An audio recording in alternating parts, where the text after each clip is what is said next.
சரோஜா ராமமூர்த்தி அவர்கள் எழுதிய சிறுகதை நெருப்பு, a family story, mother son bonding. கேட்கலாமா?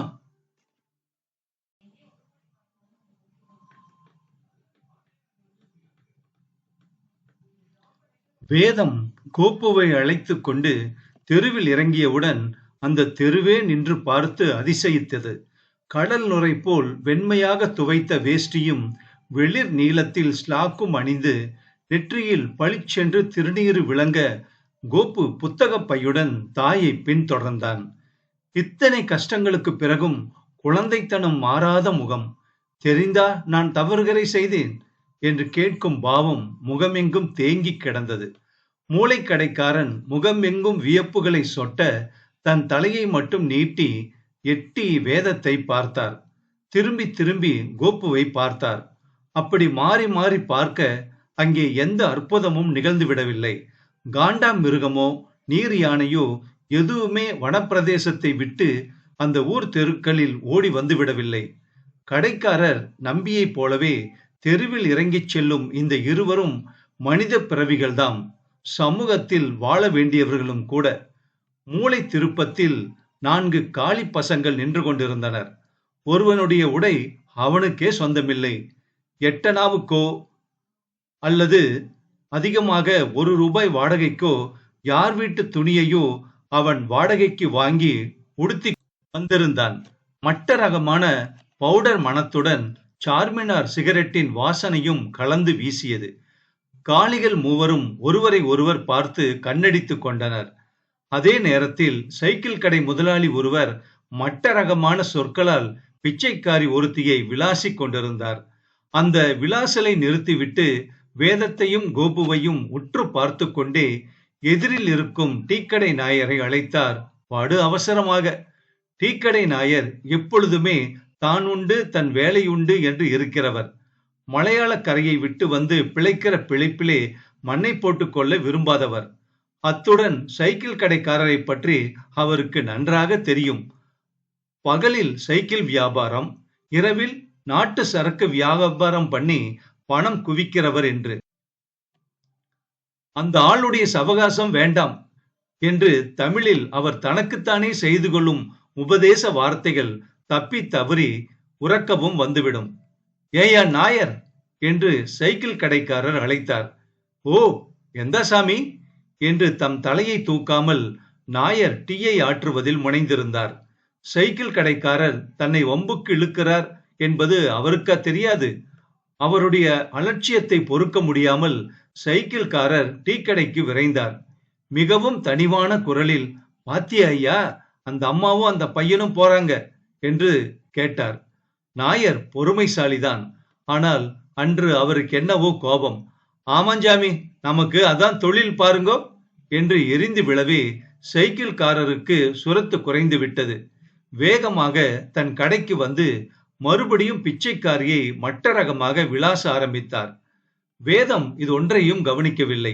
தாயும் மகனுமாக நடந்து போய்க் கொண்டிருந்தார்கள். மகன் படித்து தேர வேண்டும். அதற்கு இன்னும் 4-5 வருடங்கள் ஆகும். அவன் ஒரு சிறந்த மனிதனாக ஆகாவிட்டாலும் மனித பண்பிலிருந்து குறைவுபட்டவனாக இனி ஆகக்கூடாது. அந்த லட்சிய பாதையில் மகனை அழைத்து கொண்டு அந்த தாய் முன்னேற பார்த்து கொண்டிருக்கிறாள்.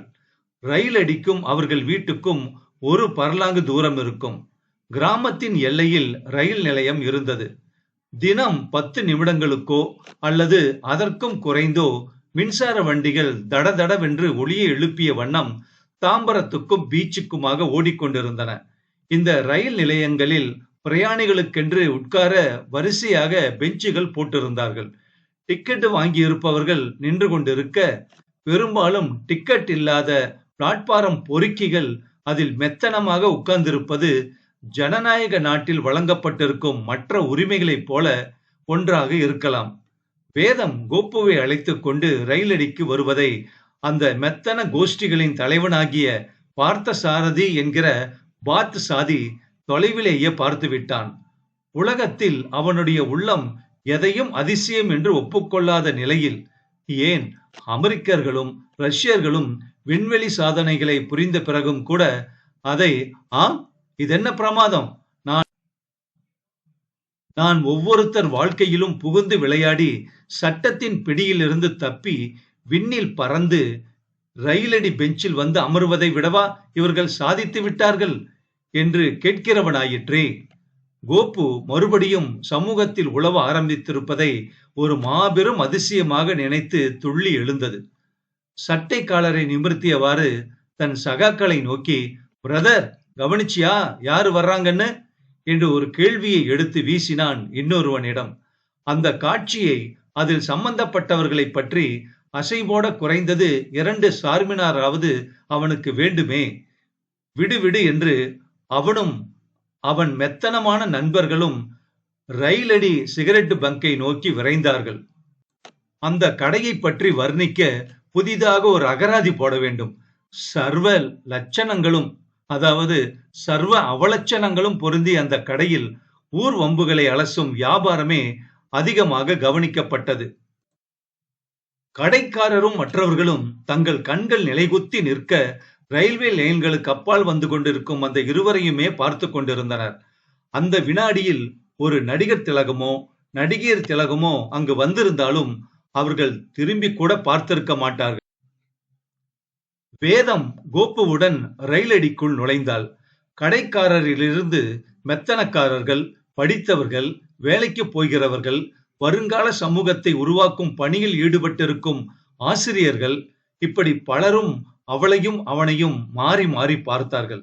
வேதத்தின் நெஞ்சில் இதொன்றும் உரைக்கவில்லை. தழும்பேறி போயிருக்கும் அந்த நெஞ்சில் இவர்களுடைய பார்வைகள், பேச்சுகள், சிரிப்புகள் எவ்விதமான எதிரொலியையும் எழுப்ப முடியாது. ஒரு தாயின் மனதை பற்றி, அவள் துயரத்தை பற்றி வளர்ந்து விட்டோம். நம்மிடையே ஒரு மகான் பிறந்து நம் சுதந்திரத்திற்காக வாழ்ந்து மறைந்தார் என்றும் முழக்கமிடும் சமூகத்துக்கு தெரியாமல் போனது ஒன்றும் வியப்பில்லை. ஏனெனில் நம்மில் அநேகர் காந்தி மகானின் லட்சியங்களை காலில் மிதித்து வாழவே பழக்கிக் கொண்டு விட்டோம். ஆனால் பார்த்த சாரதியை பார்த்தவுடன் அந்த தாயின் வயிற்றில் நெருப்பு கனிந்தது. அமுத்தலான சிரிப்புடன் அவள் கோப்புவை பார்த்ததை விட வேதத்தை அதிகம் பார்த்து கொண்டிருந்தான்.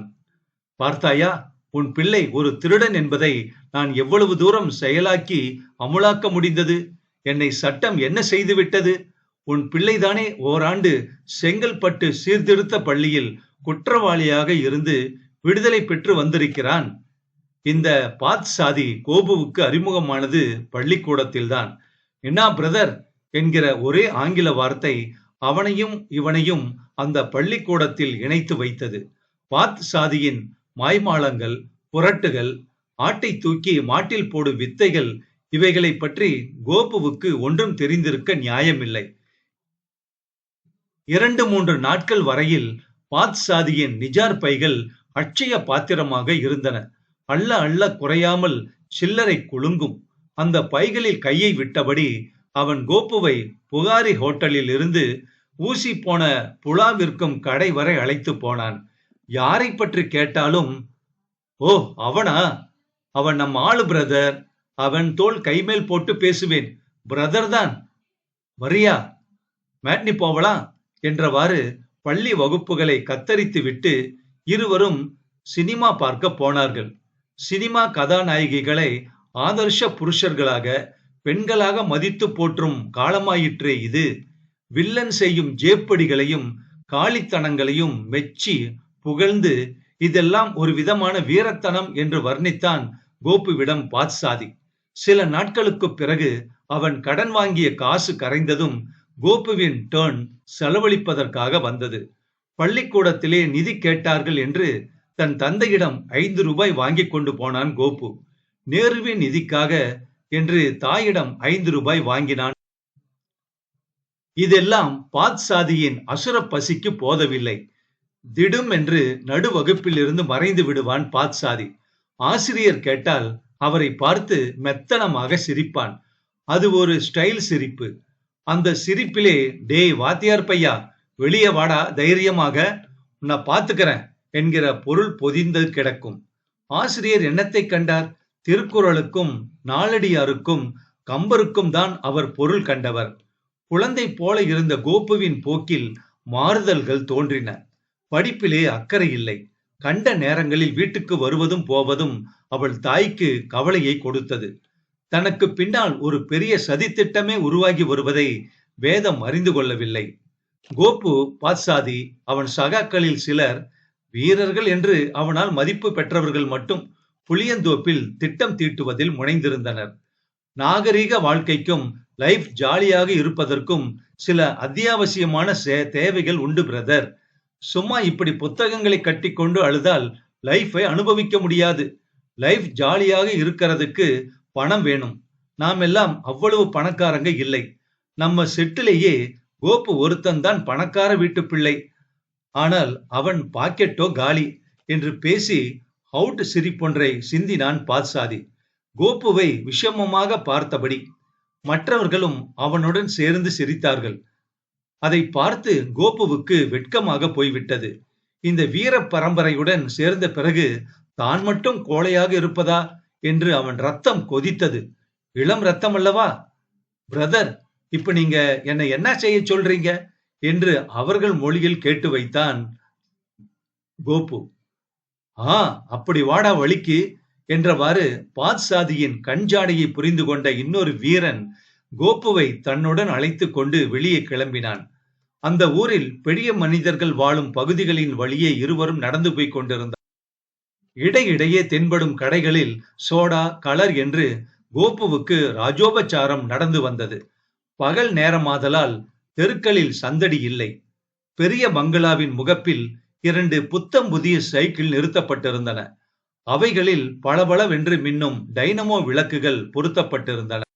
கோபுவும் அந்த வீரனும் மதில் சுவர் ஓரமாக உள்ளே எட்டி பார்த்தனர். வீடு சந்தடியற்று இருந்தது. பகல் சாப்பாட்டுக்காக வீட்டுக்கு வந்தவர்கள் உணவு அருந்திக் கொண்டிருந்திருக்கலாம், அல்லது ஓய்வு எடுத்துக் கொண்டும் இருந்திருக்கலாம். வீரன் கோபுவின் தோளை மெதுவாக சீண்டினான். மெதுவா அத கலட்டிக்கிட்டு வந்துரு என்ன என்றான். சற்று அதிர்ந்து போனான் கோபு.